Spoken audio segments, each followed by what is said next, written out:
Next question पे चलते हैं।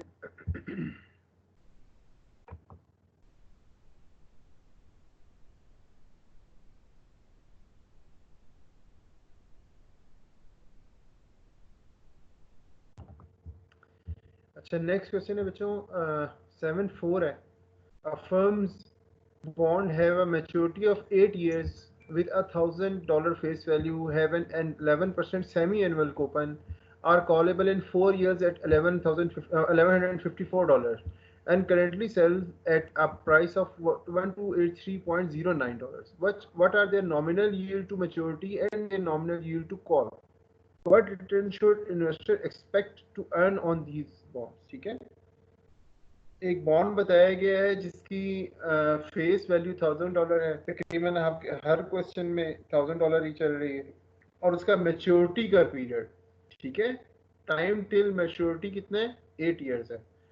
कूपन पे रेट जो है उसका 11% है, बट सेमी एनुअल पेमेंट्स के साथ है तो 5.5% पीरियड हो जाएगा। और फिर इसकी कॉल की इंफॉर्मेशन गिवन है, वो क्या है कि पहली इंफॉर्मेशन ये है कि ये कॉलेबल है इन 4 ईयर्स एट द रेट $1,154 में, ठीक है। और ये इसकी जो करंट प्राइस है, जिस प्राइस में मार्केट में सेल हो रहा है, वो कौन सी प्राइस है, $1,283.09, ठीक है। जस्ट इसकी जो अगर हम कंप्रीहेंड करना चाहें तो नीचे आप लोगों को गिवन है इसकी बेसिक इन्फॉर्मेशन। पार वैल्यू 1000 थी, कूपन रेट इसका 11% था, और कूपन पेमेंट इसकी पर ईयर 110 बनती है, $55 सेमी एनुअल बन जाती है। एन जो है चूंकि इसका 8 ईयर था लेकिन सेमी एनुअल पेमेंट्स हैं तो एन इसके 16 पीरियड्स बन जाते हैं, और करंट प्राइस इसकी कितनी है, 1283.09। फर्स्ट ऑफ ऑल दो चीज़ें आपने बेसिकली से फाइंड आउट करनी है, एक Y T M find out करनी है, एक Y T C find out करनी है, ठीक है ना। पहले हम वाई टी एम की बात करेंगे तो सिंपल, लास्ट जिस तरह क्वेश्चन में मैंने आपको समझाया था कि सबसे पहले तो आपको ये पता है कि अगर इसका बॉन्ड का कूपन रेट 11% है, अगर वाई टी एम भी 11% है तो उस बॉन्ड की वैल्यू जो है अभी जो चल रही है वो 1283 है। लेकिन अगर इसका coupon sorry Y T M 11% की हो तो इस बॉन्ड की वैल्यू 1283 नहीं होगी, कितनी हो जाएगी, $1,000 हो जाएगी, ठीक है ना। अगर वाई टी एम 11% होगा तो वैल्यू ऑफ बॉन्ड $1,000 ही होगी। अगर आप सॉल्व करेंगे फार्मूले से तब भी यही आंसर निकलेगा। लेकिन ये एक स्टेटेड फैक्ट है कि जब आपका वाई टी एम और जब आपका कूपन रेट दोनों सेम हो जाते हैं तो आपकी बॉन्ड की प्राइस पार वैल्यू है जो वो दोनों बिल्कुल सेम हो जाते हैं, ठीक है। तो ये तो हमें पता चल गया कि अगर 11% होगा तो हमारे बॉन्ड की वैल्यू कितनी निकलनी है, हर हालत में $1,000 ही निकलनी है, ठीक है। ये एक साइड जो है ना ये तो हमें पक्की हो चुकी है। अब हम आगे सपोज करना शुरू करते हैं। अभी चूंकि आपका बॉन्ड बिक रहा है प्रीमियम पे, प्रीमियम पे बिकने का क्या मतलब है कि इसका कूपन रेट ज़्यादा है और मार्केट का रेट जो है बॉन्ड का वो कम है, तभी आपका बॉन्ड किस पे सेल हो रहा है, प्रीमियम पे सेल हो रहा है, ठीक है बच्चों। तो अब हम क्या करेंगे, जब कूपन रेट इसका ज़्यादा होगा तो वाई टी एम हम कम सपोज करेंगे ताकि हम उस रेट पे पहुंच सकें जिस रेट के ऊपर हम 1283 या उसके करीब करीब जो है ना सेल हो रहा है, ठीक है। अगर हम सपोज कर लेते हैं 10%, सपोज कर लेंगे वाई टी एम आपका 10% है, 11% नहीं है, तो 10% के हिसाब से आपकी इस बॉन्ड की वैल्यू, वही स्टैंडर्ड फार्मूला लगाना है आपने, वर्कआउट करेंगे तो आपके पास कितनी आ जाएगी, $1,054.19 आ जाएगी, जो कि लोअर देन है 1283.8.09, ठीक है। इसके बाद मैंने सपोज कर लिया 8%, पे जब आपने किया इसकी कैलकुलेशन तो 8% पे कैलकुलेशन करने के बाद 1174.78 आंसर आ गया। अभी भी आपका आंसर जो है 1283 से कम आ रहा है, आपको वो फिगर चाहिए जिससे आपका आंसर 1283 या उससे ज़्यादा है, ठीक है। तो नेक्स्ट मैंने सपोज किया, पहले 10% किया था, फिर 8% किया था, अब मैंने 6% पे सपोज किया, तो मेरे पास 6% के ऊपर इस बॉन्ड की वैल्यू बन रही है 1314.03, जो कि बिल्कुल थोड़ा सा फ़र्क है, तकरीबन 30 का, $30 का फ़र्क है, $1283.09, ठीक है। यानी 6% वाई टी एम के ऊपर मेरे पास क्या रेट बन रहा है, 1283.09 बन रहा है। अब वही जो फार्मूला हमने टेबल में लगाया था, मैंने आप लोगों को पहले भी बताया था कि लोअर रेट हमेशा ऊपर रखें। अगर 6% आपका रेट हो तो आपके पास क्या रेट बन रहा है, 1314.03, और अगर आपके पास अननोन जो YTM है, जो कि आपको पता ही नहीं है, उसके मुताबिक आपका रेट कितना होना चाहिए, वैल्यू कितनी होनी चाहिए बॉन्ड की, $1283.09 होना चाहिए और 11% के ऊपर। ये तो आप लोगों ने पहले एक आइडिया लगा लिया था कि 11% के ऊपर, अगर आप चाहें तो लाजमी नहीं कि 11% ही रखें, आप यहाँ पर ये 8% भी डाल सकते हैं अगर आप डालना चाहें, तभी आंसर ये इसके करीब करीब ही आएगा। लेकिन चूंकि मुझे थोड़ी सी मेहनत ज़्यादा करनी पड़ी है, तो फिर भी मैंने वही 11% ही लिया है, वरना मैं चाहता तो मैं ये कर सकता था कि 6%, जैसे मैंने ये टेबल आपके सामने बना हुआ है ना, इसमें 6% के बाद नीचे मैं 11% की बजाय अगर लिख दूं सपोज करें 8%, ठीक है, तो यहाँ पे मेरे पास 8% की वैल्यू क्या आ जाएगी, $1174.78, ठीक है। तो अगर मैं इसको फॉर्मूले से सॉल्व करूंगा तब भी मेरे पास आंसर वही तकरीबन निकलेगा जो मैंने ऊपर निकाला। थोड़ा सा फर्क ऑब्वियसली आ जाएगा, लेकिन ये कि ये आपको बताया कि ये फार्मूला जो है ना, ये इंटरपोलेशन से जो आंसर निकलता है ये करीब करीब निकलता है। अगर आपके पास फाइनेंशियल कैलकुलेटर मौजूद हो तो ये आपको आंसर में जस्ट उसमें इनपुट करने के बाद आपको आंसर, एग्जैक्ट आंसर पता चल सकता है, इतनी आपको एफर्ट नहीं करनी पड़ती, ठीक है। तो बहरहाल इस टेबल को यूज करते हुए मैंने क्या किया, YTM -6% डिवाइडेड बाय 11% -6% और 1283.09 -1314.03 डिवाइडेड बाय 1000 -1314.03। तो मेरे पास जो इसका आंसर आया है पहले पार्ट का, वो आया है 6.492, ठीक है। बच्चे मौजूद हो ना सारे के सारे, चले तो नहीं गए हो कहीं? जी सर, इधर ही है सर। जी सर। सर इधर ही मौजूद है। चलें बच्चों, गुड। 6.492% ये आपके पास आ गई है यील्ड टू मैच्योरिटी, ठीक है ना। अब यील्ड टू मैच्योरिटी तो मेरे ख्याल में आप लोगों को समझ में आ गई होगी, आपको कोई प्रॉब्लम नहीं होनी चाहिए। यील्ड टू कॉल, चूंकि इससे पहले आपने कोई क्वेश्चन नहीं किया हुआ, तो ये जरा समझ लें, यील्ड टू कॉल थोड़ा सा ना इससे टेक्निकल होता है, ठीक है ना, यील्ड टू मैच्योरिटी से। अभी आपके पास गिवन फैक्ट्स क्या क्या है? सबसे पहले आपके पास पार वैल्यू गिवन है कि ये बॉन्ड आपके पास $1000 का है, ठीक है। कूपन रेट आपको गिवन है 11%, वही ऊपर वाली फिगर्स हैं। $55 आपके पास पर पीरियड बनता है। कॉल पीरियड की अब बात हो रही है, नॉट आपका मैच्योरिटी पीरियड। कॉल पीरियड आपके पास क्वेश्चन में गिवन था कि इस कॉल पीरियड क्या है, 4 ईयर्स में ये बॉन्ड कॉलेबल हो सकता है $1154 में। तो कॉल पीरियड आपके पास 4 ईयर्स, आगे अगर आप इसको पीरियड में कन्वर्ट करें तो ये 8 पीरियड्स बनते हैं, ठीक है। और कॉल प्राइस आपके पास क्या बन गई, $1154, सॉरी, ठीक है जी। आपने अब आप फाइंड आउट करनी है YTC कितनी होनी चाहिए। राइट नाउ ये बॉन्ड आपको कितने का मिल रहा है बच्चों? क्वेश्चन है मेरा आप लोगों से, ये जो बॉन्ड है आपके पास जिसकी कॉल की भी इंफॉर्मेशन गिवन है, आपने YTM भी फाइंड आउट कर ली है, इस वक्त इस बॉन्ड की क्या प्राइस है?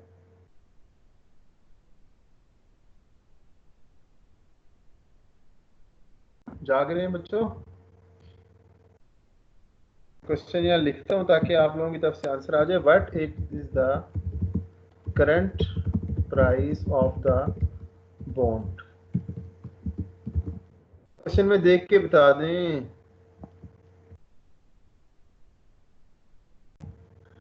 7-4 में क्या आंसर लिखा हुआ है? What is the current price of the bond?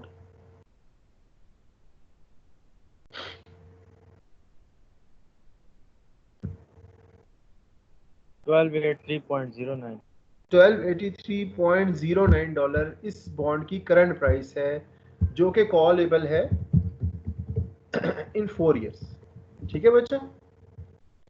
अभी आपने फाइंड आउट किया था कि YTM इसका कितना है, 6.492% है, ठीक है। अगर आपका, अब आप सपोज करें कि अगर आपका YTM ही YTC हो तो इस बॉन्ड की वैल्यू कितनी होनी चाहिए, ठीक है। फर्स्ट पार्ट में आप सपोज करें कि अगर आपका YTM जो है वो YTC के इक्विवेलेंट है, तो इस बॉन्ड की करंट प्राइस कितनी होनी चाहिए। अब आप क्या करेंगे, फार्मूला आपका पास ऊपर वाले यूज होगा, लेकिन अब आपके पास यहाँ पर क्या आएगा, ये जो आपके पास YTC आएगा, जो आपने ये YTM कैलकुलेट किया था ऊपर, इसी को आपने YTC कर लिया, लेकिन ये 3 में फिगर्स इसलिए आ रही है कि आपने इसको हाफ कर लिया, ठीक है ना। और कॉल पीरियड आपके पास यहाँ पे कॉल पीरियड आ रहा है, मैच्योरिटी पीरियड नहीं अब आ रहा है, कॉल पीरियड आ रहा है, वो 8 आ रहा है। और यहाँ पे मैंने आपको क्या बताया था, यहाँ पे आपके पास पार नहीं वैल्यू आएगी, यहाँ पे आपके पास कॉल प्राइस आ जाएगी, ठीक है, ऐसा करते हैं मैं आपको ना एक सिंपल सा क्वेश्चन सॉल्व पहले करवा दूं ताकि आपके पास कोई यील्ड टू कॉल की थोड़ी सी क्लैरिटी आ जाए। ताकि हम सपोज करते हैं एक बॉन्ड है जिसकी पार वैल्यू है आपके पास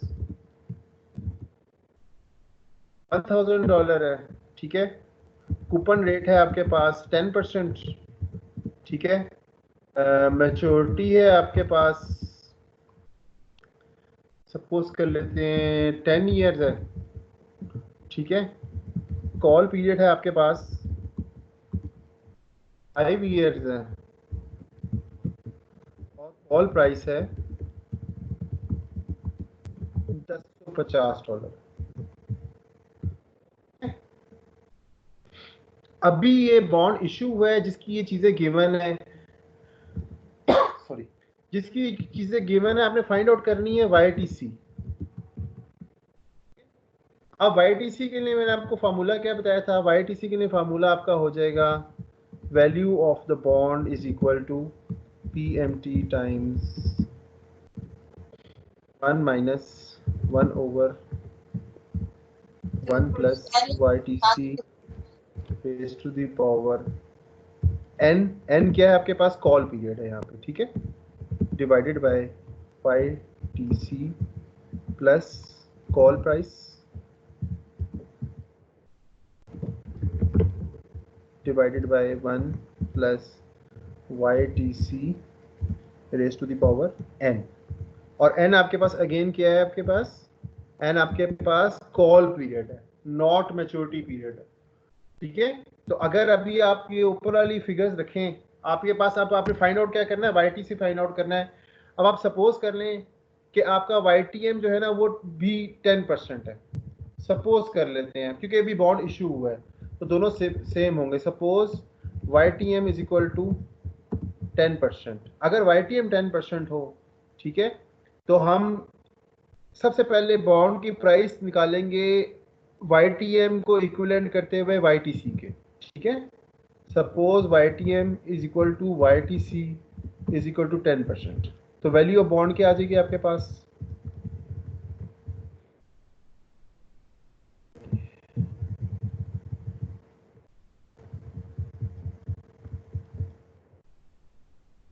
जी आपके पास PMT कितनी आ रही है बच्चों, PMT आपकी बनती है 100, YTC आपके पास कितना बन रहा है 0.10, n कितना है, n कितना है बच्चों, sir 5 years sir, call 5 years है, क्यों, क्योंकि हम कॉल पीरियड का बात कर रहे हैं।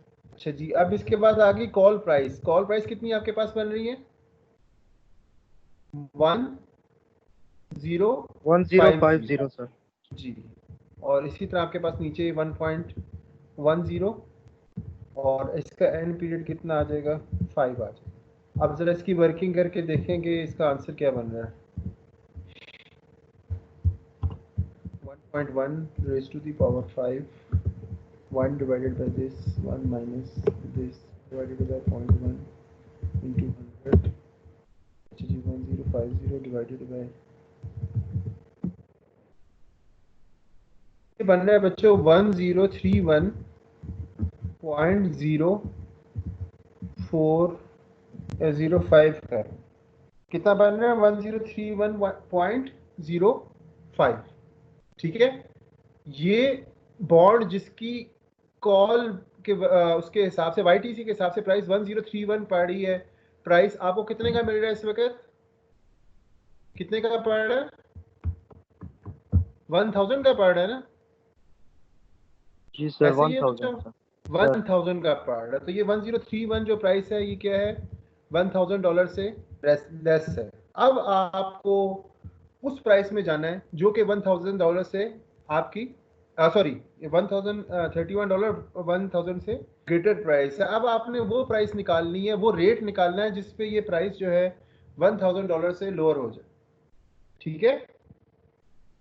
अब मुझे क्या करना चाहिए, रेट बढ़ाना चाहिए, रेट कम करना चाहिए, कूपन रेट सर YTC की बात करूं मैं, ये बढ़ाना ट्रायल चाहिए होता है ना, बढ़ाना चाहिए रेट बढ़ाना चलिए बढ़ा के देख लेते हैं। बढ़ा के देखने से क्या होगा, पहले आप ये देख लें, क्योंकि आप प्रेजेंट वैल्यू निकाल रहे हैं तो रेट बढ़ाने से जो प्रेजेंट वैल्यू है वो कम होगी कि वो ज़्यादा होगी। अगर इंटरेस्ट रेट बढ़ता है तो प्रेजेंट वैल्यू जो होती है वो कम हो जाती है कि वो ज़्यादा हो जाती है। इंटरेस्ट रेट YTM अगर ज्यादा हो तो या वैल्यू जो है YTC या जो भी है YTC YTM इंटरेस्ट रेट। देखो जब भी इंटरेस्ट रेट ज्यादा होता है तो प्रेजेंट वैल्यू जो आप निकाल रहे होते हैं ना वो डिस्काउंटिंग हो रही होती है। डिस्काउंटिंग क्या होती है, वो डिस्काउंटिंग का जो फैक्टर है वो ज्यादा अप्लाई होता है, वैल्यू कम हो जानी चाहिए। ठीक है, जी सर। अब हम जी सपोज सर। कर लेते हैं कि YTC है 12%। जी बेटा, हम सपोज कर रहे हैं कि YTC आपका 12% है। अभी इसी को क्वेश्चन को सॉल्व करें 12% के लिए।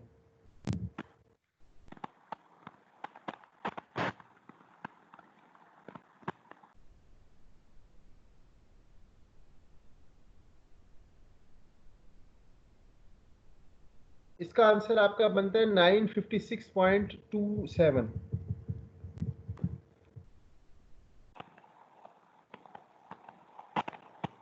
और ये क्या है, ये 1000 से आपकी वैल्यू लेस है। अब वही टेबल जो मैंने आपको बताया था, सबसे पहले लोअर रेट देखें। लोअर रेट आपके पास क्या है, 10% है लोअर रेट। 10% पे आपकी वैल्यू कितनी बन रही है, 1031.05। ठीक है, अननोन जो YTC है, अननोन YTC पे आपकी वैल्यू कितनी बनती है, 1000। ठीक है, जी और सर। 12% के ऊपर आपकी वैल्यू कितनी बनी है, 956.27 956.27। अब वही जो फार्मूला मैंने आपको बताया था, सिंपल सा फार्मूला वो लगा लेना, YTC माइनस 10%। ठीक है, डिवाइडेड बाय 12% माइनस 10%। हाँ शाबाश, डिवाइडेड बाय, इसको 0.1 में कर लेंगे तो जरा कैलकुलेशन में आपको कैलकुलेटर के ऊपर आसानी रहेगी। जी sir, divided by equal to 0.12 minus 0.10 is equal to 1000 minus 1000 31 minus 1031.05 और 9। 956.27 माइनस 1031.05। ठीक है, अगर आप इसको YTC के लिए सॉल्व करेंगे तो आपके पास इसका आंसर आराम से आ जाएगा, 1000 माइनस 1031.05 और 956.27 minus 1031.05 this divided by this into 0.02 plus 0.1। तो 10.83 जो है ना परसेंट इसकी, इस बॉन्ड की कॉल प्राइस कॉल YTC निकली है 10.83%। बात समझ में आई है आप लोगों को, किस तरह yield to call find out की जाती है। जी सर। अब इस क्वेश्चन में हमने ये एज्यूम किया था कि बॉन्ड अभी इशू हुआ है। ठीक है ना, अभी इशू हुआ है, इसलिए आपके पास ये 10.83% इसकी यील्ड टू कॉल बन रही है। जो दूसरा क्वेश्चन हम अभी देख रहे थे ना, उसमें बॉन्ड पुराना इशू हुआ हुआ, ठीक है ना, और वो अभी कितने का सेल हो रहा है, वो अभी सेल हो रहा है 1283.09 का। अब आपने 1283.09 के इर्द गिर्द की प्राइस जो है ना वो फाइंड आउट करनी है। अब यहाँ पर मैंने पहले क्या किया, मैंने जो 6.492 था उसकी बेसिस पे देखा कि मेरे पास इस बॉन्ड की कॉल प्राइस के मुताबिक क्या बॉन्ड की वैल्यू बनती है, तो वो 1275 बनी इनिशियली, जो कि 1283.09 से कम थी। ये समझ में आ गया कि 1283.09 कहाँ से आया। आपने यहाँ पर उस वैल्यू के साथ उसको मैच करना होता है जो वैल्यू आपको बॉन्ड करंट दे रहा है। ठीक है ना, पिछले क्वेश्चन में चूंकि बिल्कुल स्क्रैच से स्टार्ट हुआ था आपका बॉन्ड, तो वो जीरो पे $1000 पे आपको मिल रहा था। यहाँ पर ये बॉन्ड आपको 1283.09 पे मिल रहा है। ठीक है, इसी तरह फिर आपने देखा कि अगर 6.492% पे ये इससे कम आ रही है, तो अब आपने क्या किया, YTC को 6% पे ले गए हैं, वहां से वर्कआउट किया है, तो अब क्या हुआ है कि आपके बॉन्ड की वैल्यू बढ़ गई है 1283.09 से 1297.06 आ गई। ठीक हो गया बेटा, और इसको जब आपने सॉल्व किया वही इंटरपोलेशन लगा के, तो आपके पास यील्ड टू कॉल कितना आया है, 6.3239%। ठीक है, समझ में आ गई है यस सर। बच्चों, सबको समझ में आ गया। मैंने आप लोगों को तभी वो क्वेश्चन जी सिंपल सर। फॉर्म में करवाया था ताकि आपको इसमें क्लैरिटी आ जाए कि ये यील्ड टू कॉल में 1283 कहाँ से आया है, वरना आप इसमें कंफ्यूज रहेंगे कि 1283 का यहाँ पे क्या सिलसिला है और वहाँ पे 1000 का क्या सिलसिला है, वो भी आपको कंफ्यूज करेगा। लेकिन अब आपको यहाँ पे समझ आनी चाहिए कि 1000 क्यों आ रहा है। आपने कंपेयर करना होता है, जब भी आप यील्ड टू कॉल निकालते हैं आपने बॉन्ड की प्रेजेंट प्राइस के साथ बॉन्ड की जो है ना वैल्यू को कंपेयर करना होता है, ठीक है ना। इस केस में भी आपने बॉन्ड की प्रेजेंट प्राइस के साथ आप बॉन्ड की वैल्यू को कंपेयर करें, ठीक है। तो इसमें ये आखिरी इसका पार्ट था, world return should investor expect to earn on these bonds. इसका कोई बच्चा मुझे जवाब दे सकता है? देखो इसमें दो आपके पास रिटर्न आई है, एक रिटर्न आई है YTM, वो कितनी है 6.492%, और दूसरी आई है YTC है, वो कितनी है 6.3239%। जी कोई आप में से अक्लमंद तरीन बच्चा जो इसका जवाब दे सके कि ये इन्वेस्टर कितनी इन्वेस्टमेंट इस पे एक्सपेक्ट कर सकते हैं अर्न करने की? 6.492 एक्सपेक्ट कर सकते हैं या 6.3239% एक्सपेक्ट करते हैं? तो yield to call sir expect करेंगे सर। वजह 6 पॉइंट वजह वजह ये है कि सर वो जरूरत और पड़े वो तो जो उसको वापस भी issue- कॉल करके वापस ले सकते हैं। Yes sir. नहीं, देखो इसको आपने ना, अब आपने इसको समझने के लिए ना अपने फुट्स जो है ना वो चेंज कर लें। अब आप आ जाएं इश्यूअर के फुट में, ये देखें यहाँ पर जो बॉन्ड होल्डर है उसको फायदा हो रहा है 6.3239% का, ठीक है। और Yes. यहाँ पर जो YTM है उसको 6.492% का फायदा हो रहा है। जो बॉन्ड होल्डर को फायदा है वो जो बॉन्ड इश्यूअर है उसकी क्या है, कॉस्ट है ना, ऐसा ही है ना, यस सर। ठीक है ना। अब जब आप बॉन्ड इश्यूअर के पॉइंट ऑफ व्यू से सोचेंगे तो आप बॉन्ड आप इशू करने वाले हैं, आपके लिए 6.492% कॉस्ट इस बॉन्ड की ज्यादा है और 6.3239% बॉन्ड इस कॉस्ट इस बॉन्ड की कम है।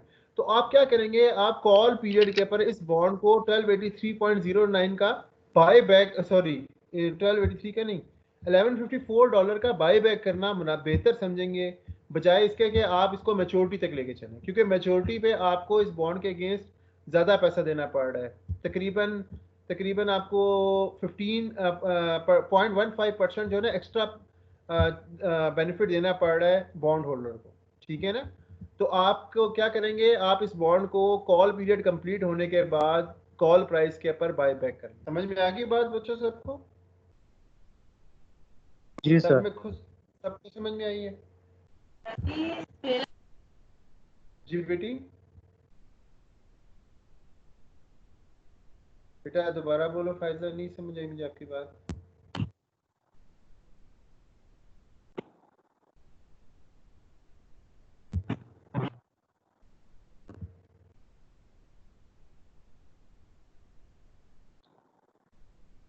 बेटा समझ में आ गई तो मैं आगे चलता जी आज सॉरी अच्छा जी। Next question है, an investor has two bonds in his portfolio that has a face value of $1,000, pay 11% annual coupon. Bond L matures in 12 years while bond S mature in 1 year. ठीक है, ये दो bond हैं, एक bond L है और एक bond S है, दोनों की फेस वैल्यू 1000 है, दोनों का 11% जो है ना एनुअल कूपन है। एक की मैच्योरिटी डेट जो है ना वो 12 ईयर्स है और एक की मैच्योरिटी कितनी है 1 year. What will be the value of each bond B if the going interest rate is 6%, 8% and 12%. Assume that only one more interest payment is to be made on bond S at its maturity and 12 more payments are to be made on bond L. Basically आपको यहाँ पर ना ये question हमने last class में भी किया था, लास्ट सेमेस्टर में। इसमें समझाना आपको मकसूद ये है कि दो बॉन्ड हैं जिनमें मैच्योरिटी का डिफरेंस आ रहा है, एक में मैच्योरिटी 1 ईयर की रहती है और एक में 12 ईयर की मैच्योरिटी रहती है। अब वो कह रहे हैं कि अगर इनिशियली इसका 11% कूपन था, ठीक है, और इंटरेस्ट रेट सपोज करें चेंज हो जाता है 6%, 8% और 12%, तो इंटरेस्ट रेट चेंज होने का इन बॉन्ड पे क्या इम्पैक्ट आएगा, ठीक है। इसमें देखें दोनों बॉन्ड की पार वैल्यू गिवन है $1,000, कूपन रेट गिवन है 11%, कूपन पेमेंट, ये सब आपने जो ऊपर डाटा है ये मैंने उसी को रिपीट किया हुआ है। अब आपने value of bond find out करनी है। अगर 6% YTM हो तो वही जो फार्मूला हम पहले ऊपर यूज करते आ रहे हैं, फार्मूले को यूज करते हुए 6% के ऊपर आपकी YTM कितनी, वैल्यू ऑफ बॉन्ड कितनी बन जाएगी, बॉन्ड L की 1419 रुपीज बनेगी और बॉन्ड S की कितनी बन जाएगी, 1047.17 डॉलर बनेगी। ठीक हो गया। अगर YTM हो जाती है 8%, ठीक है, 11% इसका कूपन रेट था, YTM कितनी होगी है, 8% हो गई है। तो अब क्या हो रहा है, अब आपके सामने, अब आपके पास दोनों बॉन्ड की जो प्राइस है वो डिक्रीज हो जाएगी। क्यों डिक्रीज होगी, क्योंकि YTM और कूपन रेट में मार्जिन है वो कम हो रहा है। ठीक है ना, पहले जो बॉन्ड आपको ज्यादा पैसा दे रहा था वो अब आपको उससे कम पैसा देगा। क्यों, क्योंकि आपका मार्केट का इंटरेस्ट रेट बढ़ रहा है और वो बॉन्ड के इंटरेस्ट रेट के या कूपन रेट के करीब आ रहा है। ठीक है, तो इस केस में क्या हो जाएगा, 8% के ऊपर अगर आप वही ऊपर वाला फार्मूला लगाएंगे तो इस बॉन्ड की वैल्यू, एल की वैल्यू 1226.08 आ जाएगी, लेकिन बॉन्ड एस की जो वैल्यू है वो 1027.78 डॉलर तक जाएगी। ठीक है, यानी कि इसमें तकरीबन 20 रुपए का फर्क पड़ा है, 20 डॉलर का फर्क पड़ा है, और इसमें तकरीबन आपका 200 डॉलर का फर्क पड़ा। ठीक है, और अगर आपका YTM 12% हो जाता है, ठीक है, तो YTM 12% होने का क्या मतलब है कि आपका YTM एक्सीड कर गया है आपकी कूपन रेट। जब YTM आपका कूपन रेट से एक्सीड कर गया है तो देन व्हाट, अब आपका बॉन्ड जो है वो किस में चला जाएगा, वो डिस्काउंट में चला जाएगा, वो आपका बॉन्ड उसमें क्या कहते हैं, प्रीमियम में नहीं रहेगा। तो इस केस में अब आपके पास 938 डॉलर वैल्यू हो जाएगी बॉन्ड एल की, लेकिन जो बॉन्ड एस है उसकी वैल्यू कितनी होगी, 991.07 डॉलर ही रहेगी। तो इससे आपको क्या समझ में आई है इस क्वेश्चन से? इसका जो क्वेश्चन है बेसिकली पूछा पार्ट बी में गया है कि why does long term bond price vary more than the price of short term bond when interest rate change. जी बच्चों, जो लॉन्ग टर्म आपके बॉन्ड होते हैं वो जो होते हैं ज्यादा एक्सपोज होते हैं इंटरेस्ट रेट रिस्क के। ठीक है, जितना ज्यादा लॉन्ग बॉन्ड का पीरियड, मैच्योरिटी का पीरियड लॉन्ग होगा, उतना ज्यादा वो एक्सपोज होगा किससे, इंटरेस्ट रेट रिस्क से। जब इंटरेस्ट रेट चेंज होगा तो जो इम्पैक्ट लॉन्ग टर्म बॉन्ड पे आएगा उतना इम्पैक्ट शॉर्ट टर्म बॉन्ड पे नहीं आएगा। अगर आप ये सामने देखें तो ये देखें, ये 991 से लेकर तो 1047 तक तकरीबन 100 के अंदर अंदर ही इसका इम्पैक्ट, बल्कि 100 भी नहीं, कम ही इफेक्ट है, तकरीबन 60-70 डॉलर के इफेक्ट में रहा है, जबकि ये जो है आपका टोटल कोई 500-600 डॉलर के इफेक्ट में ये मूवमेंट आई है। समझ रहे हैं बात आप लोग बच्चों? जब आपके बॉन्ड की मैच्योरिटी पीरियड ज्यादा होता है तो आपका बॉन्ड ज्यादा रिस्की होता है फॉर इंटरेस्ट रेट चेंजेस। ठीक है, ठीक है सर। समझ में आ गई बच्चों बात? ओके, इसके बाद है एक और क्वेश्चन है 7.6, an investor has two bond in her portfolio, bond C and bond Z. Each bond matures in 4 years, has a face value of 1000 and its yield to maturity of 8.2%. Bond C pays 11.5% annual coupon, while bond Z is a zero coupon bond. Assuming the yield to maturity, each bond remains 8.2% over the next 4 years. Calculate the price of bonds at each of the following years to the maturity. ये बस आप लोगों को एक understanding दिलाने के लिए, इसमें दो बॉन्ड हैं, इसमें बस एक चीज आपके ध्यान में होनी चाहिए कि एक बॉन्ड जो है वो जीरो कूपन बॉन्ड है, बॉन्ड जी जो है वो जीरो कूपन बॉन्ड है। ऐसा क्या मतलब है कि इसमें आपके पास कूपन पेमेंट कोई नहीं है, लेकिन यील्ड टू मैच्योरिटी तो इसमें बहरहाल होगी। ठीक है ना, जिसमें आपकी पार वैल्यू या फेस वैल्यू डिस्काउंट होगी। ठीक है ना, तो आपके पास क्या हो रहा है, 4 साल जब मैच्योरिटी के थे तो जो प्राइस ऑफ बॉन्ड सी थी वो 1108 थी। ठीक है, जबकि प्राइस ऑफ बॉन्ड जी कितनी थी, 729 थी। ठीक है, अब 3 साल रह गए हैं तो ये प्राइस यहाँ से क्या होना शुरू होगी, कम होना शुरू होगी, ये 1084 आ गई है। फिर इसके बाद 2 साल रह गए तो बॉन्ड सी की प्राइस जो है 1058 हो गई है। ठीक है, 1 ईयर रह गए तो इस बॉन्ड की प्राइस 1030 आ गई है, जबकि प्राइस ऑफ बॉन्ड जी जो कि जीरो कूपन बॉन्ड था ये पहले 729 में था, फिर 789 का हो गया, सेकेंड ईयर में 854 का हो गया, थर्ड और फर्स्ट ईयर में जाके 924 का हो गया। इससे आप लोगों को क्या समझ में आती है कि अगर आपकी YTM बिल्कुल सेम रहे, इस क्वेश्चन से आपके पास क्या क्लैरिटी आती है? अगर वाईटीएम सेम रहे और मैच्योरिटी डिक्रीज हो तो आपकी बॉन्ड की जो प्राइस है वो कहाँ पे जाती है? वो पार की तरफ जाती है। बात समझ में आ रही है बच्चों सबको? बच्चों तो क्लैरिटी ये है? सर काइंडली एक दफा ये रिपीट कर दें ये। Yes sir. देखें इन दोनों बॉन्ड्स आपके सामने ना, एक बॉन्ड सी था और एक बॉन्ड जी था। अभी हम जीरो कूपन को छोड़ दिए अभी, आप वो कोई कॉन्सेप्ट फिलहाल अपने दिमाग में लेके ना आए। आपके जी पास देखें इस बॉन्ड की प्राइस जब 4 साल थे तो 11082 थी, 11008.82 थी, ठीक है। जब 3 साल रह गए तो ये 1108 से कम होकर 1084 रह गई, ठीक है, यानी कि 1000 से क्लोज हो गई। जब 2 साल रह गए तो 1058 हो जाएगी। जब 1 साल रह गए तो 1030 हो जाएगी। जब 0 ईयर्स होंगे तो इस बॉन्ड की प्राइस क्या आ जाएगी आखिर में? अल्टीमेटली 1000 आ जाएगी। अगर आप इसको सॉल्व भी करेंगे ना तो यहाँ पे इसकी प्राइस क्या आ जाएगी? 1000 आ जाएगी, ठीक है। Right sir. यहाँ पे भी अगर आप इसको सॉल्व करेंगे तो इसकी प्राइस 1000 आ जाएगी। कहने का मतलब ये है कि बॉन्ड की जो प्राइस अगर वाईटीएम सेम रहे, ठीक है, और मैच्योरिटी कम हो, टाइम पीरियड कम होता जाए, जैसे जैसे टाइम पीरियड कम होता जाएगा वैसे वैसे बॉन्ड की प्राइस जो है पार वैल्यू की तरफ वापस जाती जाएगी। समझ में आई ये बात? सर अगर वाईटीएम सेम रहेगा देन और हाँ, टाइम पीरियड वाईटीएम कम सेम होता रहेगा, जाएगा हाँ, टाइम पीरियड कम होता तो जाएगा तो आपका तो बॉन्ड जो पार है वैल्यू की तरफ जी रिवर्ट बॉन्ड जो है करेगा पार वैल्यू की पार तरफ वैल्यू। जाएगा। जी जी।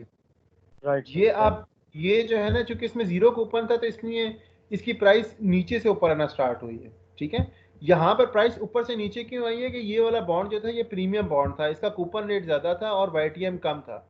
अगर ये अदर वे अराउंड होता तो शायद इसमें ही प्राइस नीचे से ऊपर आती, ठीक है ना। अगर इसका कूपन रेट कम होता और वाईटीएम ज्यादा होता तो ये अदर वे अराउंड हो सकता था। लेकिन चूंकि इसमें अभी राइट नाउ ये प्रीमियम बॉन्ड है इसलिए ये बॉन्ड पहले 1108 पे सेल हो रहा था, फिर आहिस्ता आहिस्ता कम होता हुआ कहाँ पे जा रहा है? टूवर्ड्स पार वैल्यू जा रहा है। समझ रहे हैं बात आप लोग सारे बेटा? जी सर। जी सर समझ। इसके बाद है investor purchase the following 5 bonds. Each bond had a par value of 1000 and 8% yield to maturity on the purchase date. Immediately after investor purchase them, interest rate fell and each then had a new YTM of 7%. What is the percentage change of for each bond after the decline in interest rate? Fill in the following table. ये वैसे question solve हुआ है, आप खुद भी solve कर सकते हैं, इसमें कोई इतनी परेशानी नहीं होगी। बहरहाल इसमें जो पहला है डिफरेंट बॉन्ड्स गिवन है, जैसे ये कि 10 ईयर 10% एनुअल कूपन बॉन्ड है। वो कह रहे जब आपने बॉन्ड लिया था उस वक्त इसकी वाईटीएम 8% थी, ठीक है ना। लेकिन जब आपने खरीद लिया तो इसका इंटरेस्ट रेट गिर गया और वाईटीएम जो है ना वो 7% होगी, तो आपने परसेंटेज चेंज निकालनी है। तो इस केस में जो था 10 ईयर 10% एनुअल कूपन बॉन्ड में आपके पास $100 का एनुअल वो आ रहा है, कूपन आ रहा है, और 1000 पार वैल्यू आ रही है, तो ये आपको 1134.20 का मिल रहा था। मार्केट में रेट 8% था, इसका एनुअल कूपन बॉन्ड जो है ना वो 10% था, ठीक है, तो 1134 का मिल रहा था। अगर मार्केट का रेट कम हो गया, 8% से 7% पे हो गया, तो इसकी प्राइस जो है ना वो बढ़ गई। ऐसे ही हुआ ना, जब मार्केट का रेट मजीद कम हो गया, कूपन रेट अपनी जगह पे कायम है, तो आपका बॉन्ड मजीद प्रीमियम डिमांड करेगा। तो आपकी प्राइस में जो परसेंटेज चेंज आई है वो कैसे आई है? New price minus old price divided by old price, तो 6.74% आपके पास चेंज आई है। समझ में आ गई ना कैसे निकाला है? ये 12.10 सॉरी 12.1210.71 माइनस 1134.20 डिवाइडेड बाय 1134.20, इस तरह आपने फाइंड आउट कर लिया कि आपके पास परसेंटेज चेंज 6.74% की आई है।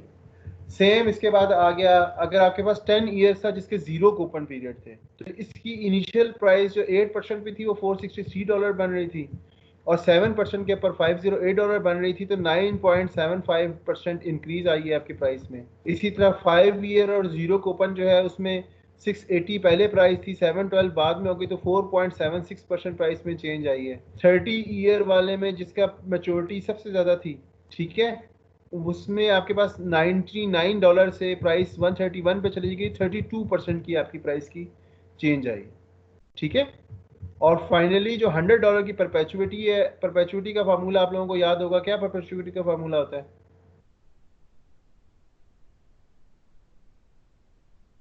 परपेचुइटी का क्या फार्मूला होता है बच्चों?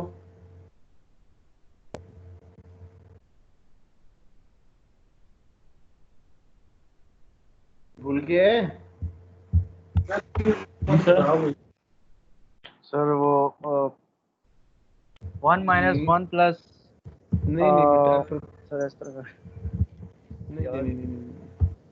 परपेचुइटी का फार्मूला होता है बेटा, आपकी जो परपेचुइटी की वैल्यू होती है ना, जो आपको रिकरिंग अमाउंट मिल रही होती है, उसको आपने खाली इंटरेस्ट रेट से डिवाइड करना होता है। तो यहाँ पे $100 की परपेचुइटी है ना, तो $100 की परपेचुइटी का अगर आपने प्राइस निकालनी है तो आप क्या करेंगे, 100 डिवाइडेड बाय 0.08।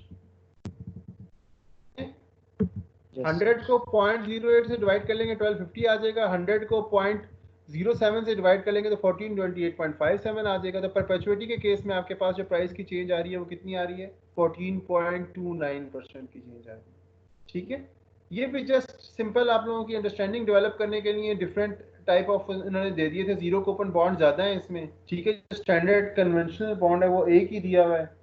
बहरहाल ये है कि इसकी देखते हुए आपने जो ना प्राइस का जो चेंज है ना, परसेंटेज चेंज, वो वर्कआउट करना था। ये क्वेश्चन है 7-8 है, ये आप लोगों ने बेटा असाइनमेंट में करना है। Yield to call find out करनी है इसमें, ठीक है। नोट किया बेटा 7-8? जी सर। सर ये हमें क्वेश्चन सर सेंड कर दीजिएगा चैप्टर 7 सर। ओके। इस सारा मेरे ख्याल है थैंक यू आज सर। आपको शेयर करवा दूंगा, आप उस पे LMS पे भी करवा दूँ। ये मैंने ख्याल किया हुआ है मैंने, लेकिन चले मैं दोबारा करवा दूंगा। थैंक यू अच्छा, सर। इसके बाद वेलकम जी बेटा। इसके बाद है yield to maturity है।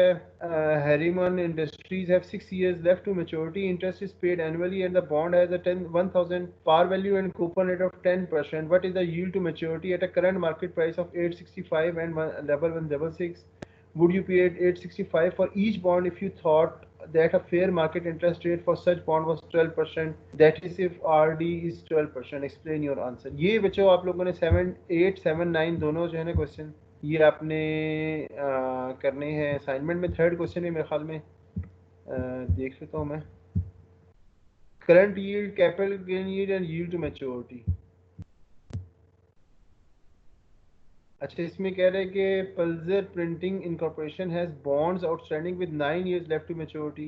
The bond have a 9% annual coupon rate and were issued 1 year ago at their par value of $1,000. However, due to changes in interest rate, the bond's market price has fallen to 910.30. The capital gain yield last year was 8.97, negative minus 8.97. What is the yield to maturity?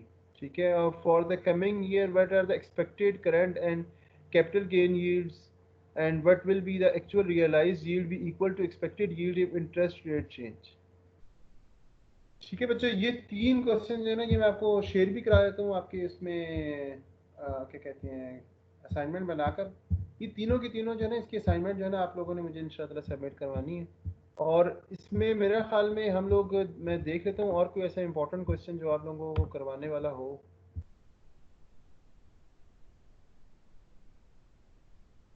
Next class में हम देख लेंगे, लेकिन अच्छा जी, last year 10 years currently the bond can be called in 6 years at a price of 1.0. What are the bond nominal yield to maturity, nominal yield to call for an instrument TMO? What is the current yield affected by the whether the bond is likely to be called? What is the capital gain loss yield for the coming year? Is this yield dependent on what on whether the bond is expected to be called? अच्छा, इसमें ना कुछ questions और भी important हैं। उसमें ये है कि हमने जो कि मेकअप क्लासेस 2 करनी है, तो आप लोग जो है ना, आज तो मेरे ख्याल में मेरी डे को आज क्लोज करते हैं, आज के दिन को इंशाल्लाह ताला।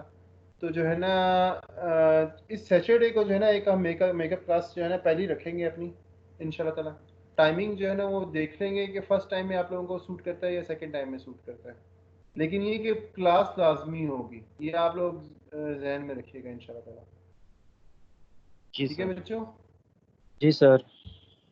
हाँ, ये क्लास आप लोग लाजमी ध्यान में रखिएगा, होगी। बहरहाल ये कि इसके अंदर क्वेश्चंस आगे भी थोड़े से इंपॉर्टेंट क्वेश्चंस हैं, तो उसको जो है ना हम एक बार गो थ्रू कर लेंगे ताकि आप लोगों के उसमें जो है ना अंडरस्टैंडिंग में आ जाए इंशाल्लाह ताला। लेकिन ये 3 क्वेश्चन जो मैंने आपको बताया ना, 7, 8, 7, 9 और 7, 10, ये 3 क्वेश्चन जो है ना, ये आप लोगों की असाइनमेंट है। तो ये आप लोगों ने इंशाल्लाह ताला असाइनमेंट में मुझे जो है ना करके शेयर करवा दें। ठीक है बच्चों? सर सैटरडे को टाइम सर बाद में बताएंगे सर आप। मैं आपको बता दूंगा वैसे मेरा ख्याल में 6 से 9 का ही कर लेते हैं, बेहतर रहेगा। राइट सर, ठीक है सर। ठीक है ना, वो बेहतर रहेगा। शाम का टाइम जरा इजी होते हैं। वैसे आजकल कौन से हम लोग बाहर फिरने को निकल रहे हैं, हर बंदा बेचारा घर में ही फंसा हुआ है। Yes sir. हाँ, और मेरे लिए भी दुआ करें और बाकी बीमारों के लिए भी दुआ करें कि अल्लाह सबको बचो, सेहत अता फरमाए आमीन, इंशाल्लाह ताला। आमीन सर, आमीन सर, अल्लाह का। चलें, बेस्ट ऑफ लक बच्चों, इंशाल्लाह ताला फिर नेक्स्ट क्लास में मुलाकात होती है। ओके सर, सर अल्लाह हाफिज़ सर। अल्लाह हाफिज़।